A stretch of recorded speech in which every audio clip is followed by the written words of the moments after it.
So, back to hear more about the two college students. Well, let's just say they're taking an interest in this priest, and they're at his house. You know, just another ghost investigation, right? I'm sure this one isn't as dangerous as the rest. Why would it be? Holy shit, Raymond. These new TVs are awesome. I'm glad you like them, Brad. How much did these set us back? I'm sure that they costed a good amount.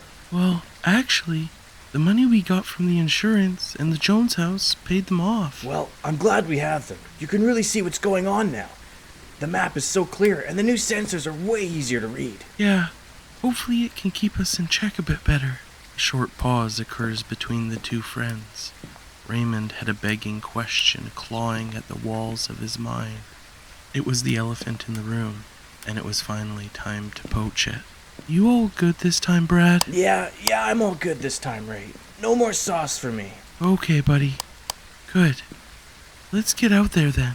The cracking thunder and downpour of rain set the tone for this investigation.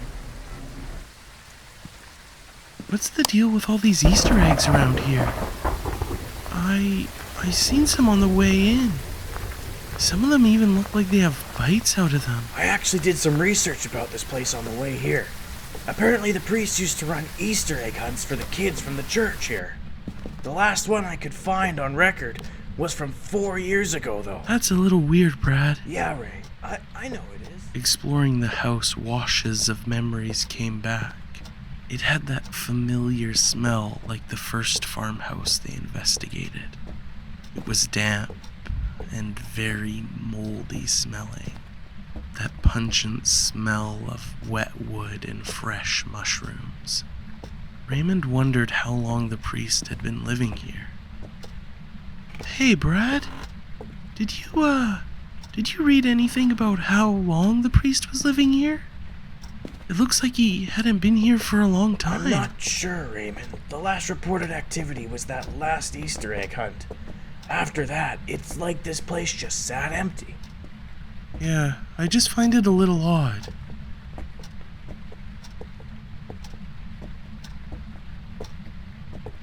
The two started to scan the upper floors of this farmhouse. The moldy smell only got worse as they headed up. As they looked around, checking the bedrooms, the bathrooms, they found nothing out of place. Although as soon as Raymond stepped up the stairs to the dingy attic, he felt that cold blast of air. He had a feeling deep in his stomach that this is where it was. Although he spotted the breaker and headed over to it, getting the lights on would help them. Hey, Brad, the breaker isn't turning on. Okay, Raymond. I'm on my way up to take a look. The broken breaker proved even more that something was off here. If the priest was living here, he should have had power. And how could he live in somewhere so damp and dank? Somewhere filled with the smell of rotten wood. Hey, Brad, I can see my breath up here. Yeah, Ray. The thermo's picking up negative temperatures, too. It looks like this is where the spirit is residing. Yeah, any luck with that breaker, Brad? This breaker is stuck or something. I can't turn it on. Okay, let's get back down to the van. Do a quick check on the stats. Grab some more equipment, too. Yeah, I'm not sure we're getting the lights on this time. That's okay, Brad. We'll come up with a plan. Maybe we'll find something in the van. Yeah, well, we have some candles. Maybe we can use those.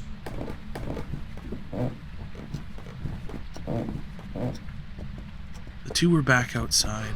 Raymond looked up to the sky. There was a full moon, but the pouring rain was splashing on his face and cheeks.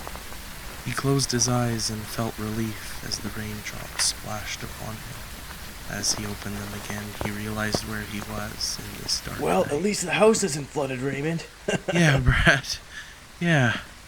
I mean, a flooded house with a ghost would be way worse. At least we're in the attic. I didn't see any leaks up in the attic. Why do you think it's so moldy smelling, though? I'm not sure, Brad. Maybe it's just the wet wood. Raymond grabbed a candle for the next trip in. He hoped that little bit of light would help ward off the evil spirit. I'm waiting for you, Brad. We'll go up together. Okay, I'm on my way. Do you think the candle will help? I'm not sure, Brad. I'm hoping it's gonna help ward off the spirit a little bit. But we'll have to see. That's good. Any little bit is good. Let's go. Raymond started to feel that sensation of fear.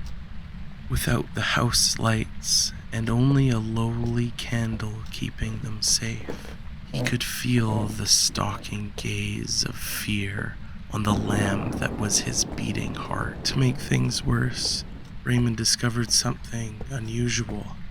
It looked like a voodoo doll. Hey, Brad, take a look at this. What the hell is that, Raymond? I'm not getting anywhere near that. Yeah, me neither. It looked like some sort of voodoo doll. Yeah, well, this is already creepy enough. Let's just leave it there. I don't want anything to do with it. That little lamb of Raymond's heart was being stalked by the big bad wolf of fear. It was closing in. Raymond could feel his heart thumping deep in his chest. Did you feel that, Brad? It was like a gust of wind just blew past me. The candle went out too. No, do you think it was the ghost? Maybe we should head back outside. Yeah, good plan. Just let me relight it. A thought crossed his mind as he was heading out to check the voodoo doll and test it out. Hey, Brad. I'm gonna take that doll upstairs, see if it has some connection to what's going on. Ray, are you sure about that? Yeah, I'm all good, Brad. Just head out. Is this your doll? I'm going to push the pin in. And Raymond did, but curiosity grew in his soul. Raymond slowly pushed it in, and as he did, he felt a wash of fear and horror over his body. The wolf had the lamb in his maw and was biting down hard. Holy shit, Brad! Brad, do you read me? As Raymond rounded the corner, he could hear Brad frantically pulling at the door. The door's locked. What the hell's going on? It's after me, Brad. I gotta hide. Raymond found a spot under the stairs, turned off his light, and sat in silence, hoping the stalking spirit would not find him. Holy shit, Brad! It was after me! I could feel its presence following me down the stairs. Shit, Raymond, you shouldn't have touched that fucking thing. I know, Brad. I felt like I needed to touch it. Like I was compelled to do it. Raymond could feel Brad staring him down, but that disappointed gaze was lifted. Well, shit. It's all good, Ray. Let's just figure this out. Well, I found out one thing, though, Brad. That doll is from a place called Brownstone High School. I saw the tag when I was pushing the pins in. All right, well, we'll look that up tomorrow. Let's deal with what's going on here. So let's get in there and figure it out so we can get the fuck out of this place. Yeah, that was a close call, Brad. Let's get this over with. Yeah, good plan, Raymond. Let's go. They went back in again. Raymond's heart was still slamming in his chest from the pursuing spirit. He could barely breathe after speaking with Brad. It felt like his lungs were collapsing every step he took to the house. The crack of thunder made him jump and he looked back. As he walked through the house, he almost felt like he was being mocked for how scared he was. The fear had returned, just like at the first farmhouse. Raymond didn't want to be here. Hey, Ray, we have those glowing hands again. Brad, I can't hear you. Use your radio. Sorry, Ray. I got one of those glowing hands down here. I took a photo of it, too. I'm coming up to the attic now. Okay, good, Brad. Just one more evidence left to get then. I'm gonna give the spirit box a go, see if I can catch a voice. Anything going on up here, Ray? No, it's not doing anything up here. It's like silent. Is anybody here with me? Is that voodoo doll yours? Do you know something about the priest? Do you want me to leave? Brad, I didn't get anything coming through the spirit box. All right, well, what are you thinking then? I think we should head out before this thing attacks. You know, the calm before the storm. Good plan. Let's go. Raymond couldn't help but want to protect him and his friend. The fear was a lot, and stepping out of the house, breathing in that fresh air, was relieving. At this point, they had figured out two of the evidence. but they were struggling to find a third. This shouldn't have been a problem like the previous house. This was something different. This spirit seemingly did absolutely nothing. They had to find something. Raymond and Brad went in again. Raymond had the smudge stick with him. He needed the sense of protection. He also thought that perhaps smudging the spirit's place of residing would cause it to act up, maybe give them some sort of evidence. As that smoke billowed out from the stick, he could catch it going into his lungs. The smell was dense, very woody, with a hint of sage. Raymond watched the candle be blown out again in front of him. He had his EMF out, hoping to catch some sort of reading, but there was nothing. He looked around the room. Nothing seemed out of place. No items thrown, anything of the sort. It was almost like the ghost was gone. But at that same time as him and Brad walked out of the house, he could feel that presence watching him. He looked back at the staircase and he thought he saw someone watching him. There wasn't anybody there. Raymond was determined to figure out what this was.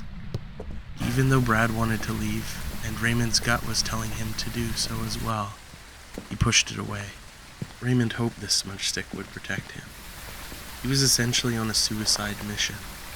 Heading into this house with his sensor reading his sanity so low, it wouldn't be long till it attacked him again. I'm gonna go in there and see if I can get that last evidence. What? That's crazy, Raymond. Come look at your sanity. I know, but we need to find out. Raymond, this thing has already come after you once. I'm going to take a smudge stick to protect me, just in case. Raymond paused before entering. His heart was pounding in his chest. He knew this spirit was waiting for him. Every step he took inside felt like a step towards death. Brad? I just heard a door close. We all good still? I think I'm hearing footsteps in the attic. Raymond watched the staircase from the attic, and in the distance he thought he seen a blur of something. But that sight was confirmed as he saw the stalking steps of a ghost stepping down the stairs. Raymond turned around, knowing he only had a few seconds before it rounded the corner at the bottom and chased him. Raymond's heart was beating and those footsteps grew near. His heart was thumping and began to thump louder and louder. He could feel the blood rushing to his head. He held the lighter out and the smudge stick caught fire, starting to billow out smoke. He could feel his heart beating faster. Holy shit, Brad! It was really close to me.